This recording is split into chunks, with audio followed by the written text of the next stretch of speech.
Hey, good afternoon, everybody. Hope everybody's doing good. Looks like I'm a little dark here, so let me take this down a little bit. Let's see if I can get some light in here a little better. Okay, let's see here. All right, there. Maybe that's better. So, hopefully this is a little better. Maybe you can see me better. I'm not sure. It doesn't look like it, but there. Let's try this. Let's see here. Well, anyway, let's go ahead and go with it. I think you can see me fine, guys. Hey, guys, there's this topic today. By the way, it's Saturday. Well, what time is it? It's I don't know, around 11 o'clock or so. And today I just got done with my my interval training today, and so today I thought I'd jump on live Facebook. And I thought I'd do a topic that is a major controversy for those of you that are doing a ketogenic diet between your doctor and yourself. And the controversy is a common one because it comes up a lot. And here in the United States, the public seems to have issues with what they think is bad, high cholesterol. When actually there's information about it that most of the time, even if your cholesterol is high, it's not the cholesterol that's actually the issue. And you'll understand more what I'm talking about when I actually did a blog post about this. What I did was I detailed it out in the difference between good cholesterol and bad cholesterol. And what I mean by that, guys, is this is something most of your doctors aren't going to tell you, and most of them they don't even know that there's actually two types of cholesterol. And what's really crazy, guys, is that LDL and HDL is not a cholesterol. Guys, these are what I like to call visualizing. These are the boats that will actually carry cholesterol to the different parts of your body. And so the LDL cholesterol will carry, the LDL will carry cholesterol, the passenger, to your cells and organs. The HDL is a boat.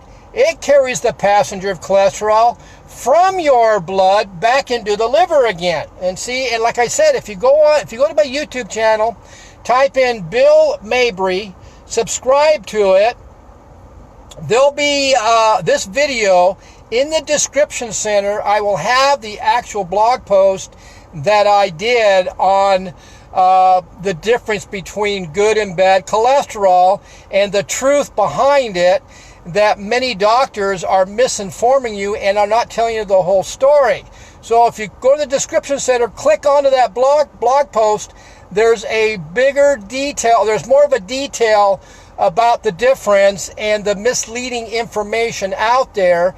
And actually, science is showing that sometimes low cholesterol is not a good thing. I don't mean way low. I'm talking, 132, 142 is actually may not be a good thing.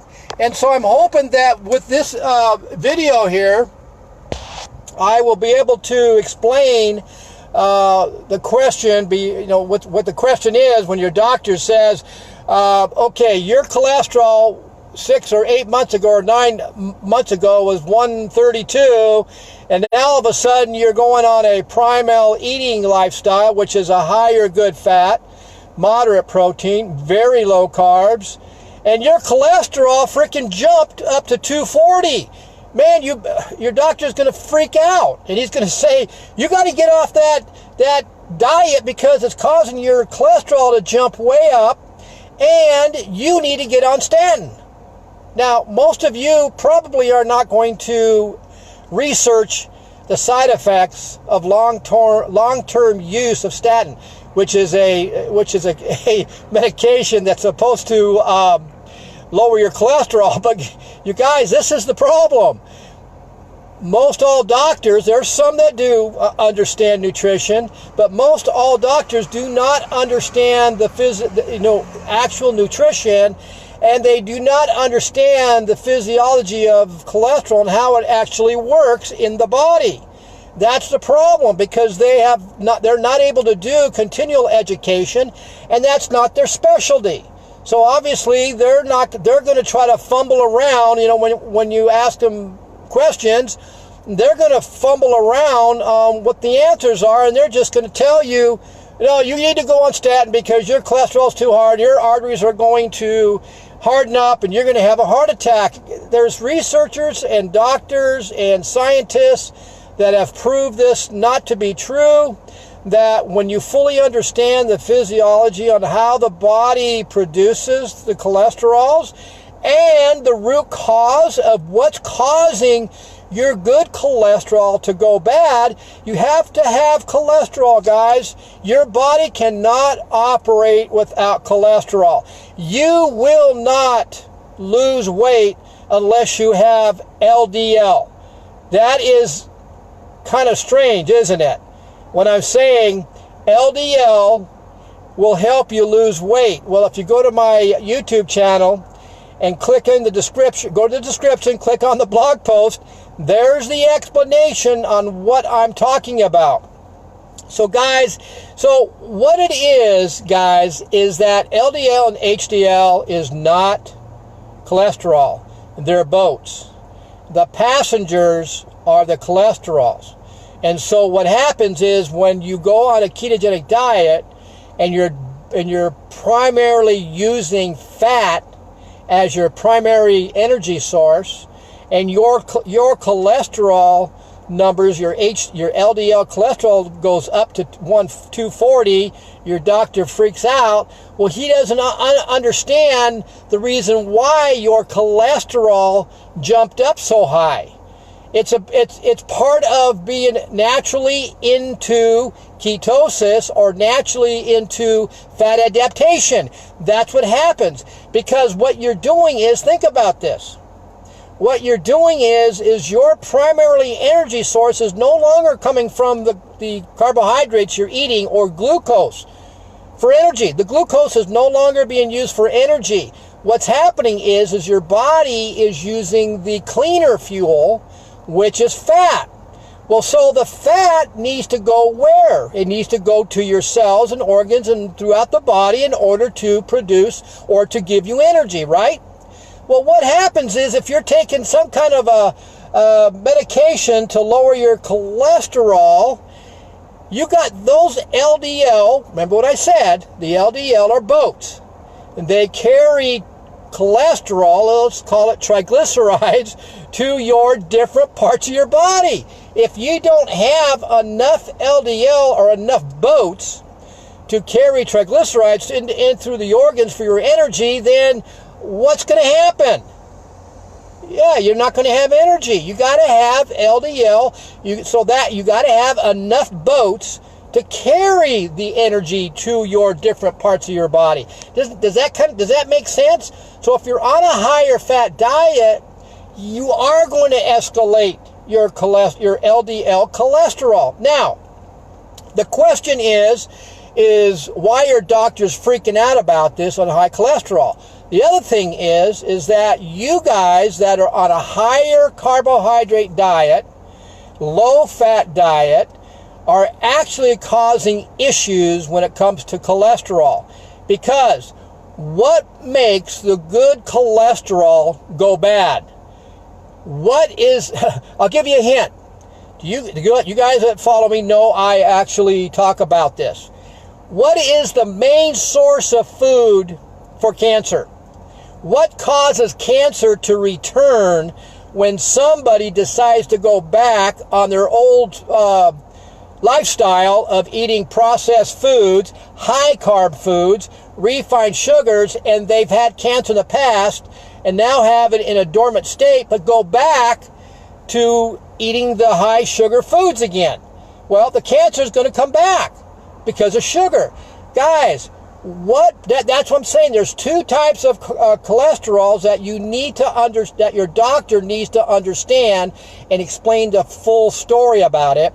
Sugar causes the good cholesterol, when you combine them, the good cholesterol to become bad.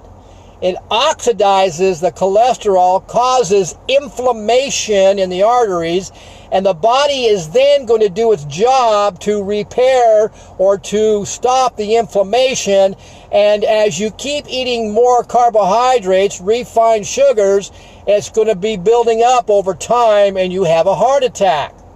And so you have to understand that if your cholesterol is high at 240 or 250, well, which one is it? Is it the good cholesterol? Is it the LDL boat carrying the fat to your cells for energy? Or is it the one that's called a low density cholesterol, that particles, they actually call low density cholesterol particles, that's actually causing the damage or the oxidation or the inflammation in your arteries? Which one is it? Well, when you go to your doctor and your cholesterol jumps up, or those of you that aren't even on a ketogenic diet or on a primal eating diet, if you're on a standard, a Western standard diet, high carb diet, you guys really need to go take a test. There's actually a test. You can take this to your doctor. Go to like I said, go to my YouTube channel, go in the description, hit the blog post, and read the actual detailed information about this before you go to your doctor. Once you go there, ask him for a certain blood test. There's actually three different tests you can take, but the one in particular is called a lipid fractional panel test. It's called a lipid fractional panel test. Now, most of your doctors, they're probably not going to know what that is, and there's some that do. But that's going to identify which cholesterol you have higher than the other. Now, if you come back, what he's going to do is you're going to take the test, and he's going to see, okay, your cholesterol's fine, you're okay, it's the good one, and your HDLs are high. The more HDL you have, the better it is, because what does HDL do? HDL takes the excess. HDL is like let's visualize it as a scavenger, okay, a Pac-Man. What it's going to do is going to pick up the excess cholesterol that's floating around in the blood and take it back to the liver. It's going to process it, and it's going to exit out of your body. That's the job of the HDL. So it's always good to have more HDL, because it's going to pick up all the excess cholesterol and all the crappy, junky ones, and it's going to process it through the liver, and boom, it's going to go out the door. But the issue is the small density cholesterol particles that are causing the issue, and you need to know, especially if you're on a Western diet and you're doing high carbs and very low fat, you need to know which one you have. And then once you've determined that, then you can reverse it by just changing your lifestyle or changing the way you're eating and actually changing the time you're eating, and go into a higher good dietary fat. Keep your carbohydrates very low, especially when you're trying to lower the bad cholesterol. You want to be on a very, very low carbohydrate diet, and then you can go back and do intermittent fasting and prolonged fasting and intermittently do your eating, stuff. But you want to stay on that primal eating lifestyle for the rest of your life, because that's going to prevent you from producing more of the small density cholesterol. Okay, guys, so like I said, guys, I hope that this is just an overview of my blog post that is detailing it out, and that you can go in there and hopefully I explained it in a way, and I do have science in there too. And there actually is a study that they did on humans. I think it was like 20 of them, and what they did was they put 10 that was on athletes actually. They put 10 athletes on a primal eating lifestyle, a ketogenic, and they put 10 athletes on the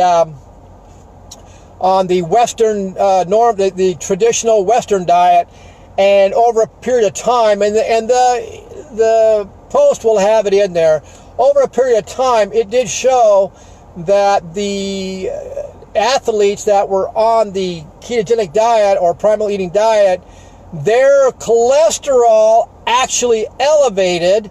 They had felt more energy, and yet their cholesterol went up from when it was when they first started. And so the ones that were on the higher fat diet, of course, their cholesterol stayed the same, but their small density cholesterol particles actually increased. And the ones that were on the ketogenic diet had very little of them, very few of them. So that was the research, and you can go to my YouTube channel and click on the blog post. So guys, I kind of hope this helped to explain a little bit about that you should not panic if you have high cholesterol, especially if you're on a high-fat diet and your doctor is freaking out. He does not understand the difference between the cholesterols, the physiology of how the cholesterol works in the body. He's just not educated in that.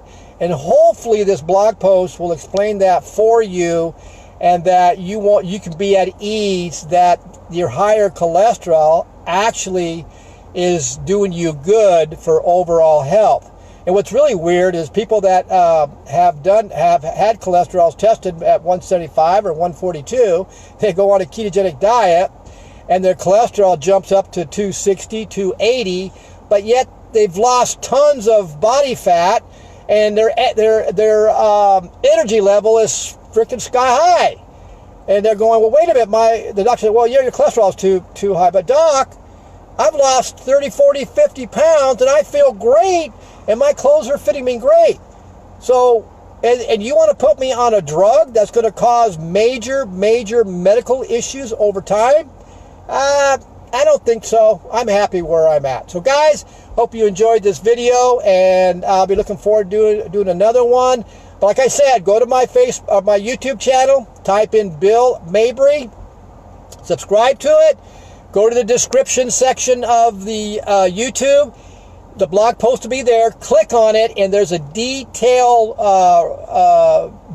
information about what I'm talking about, and the 3 different tests you can ask your doctor to do that will determine if you are at risk because you have more of the small density cholesterol, and your HDL is low, and you don't have as many good normal cholesterols. Okay, so guys, like I said, you gotta have cholesterol. Your body cannot function without it.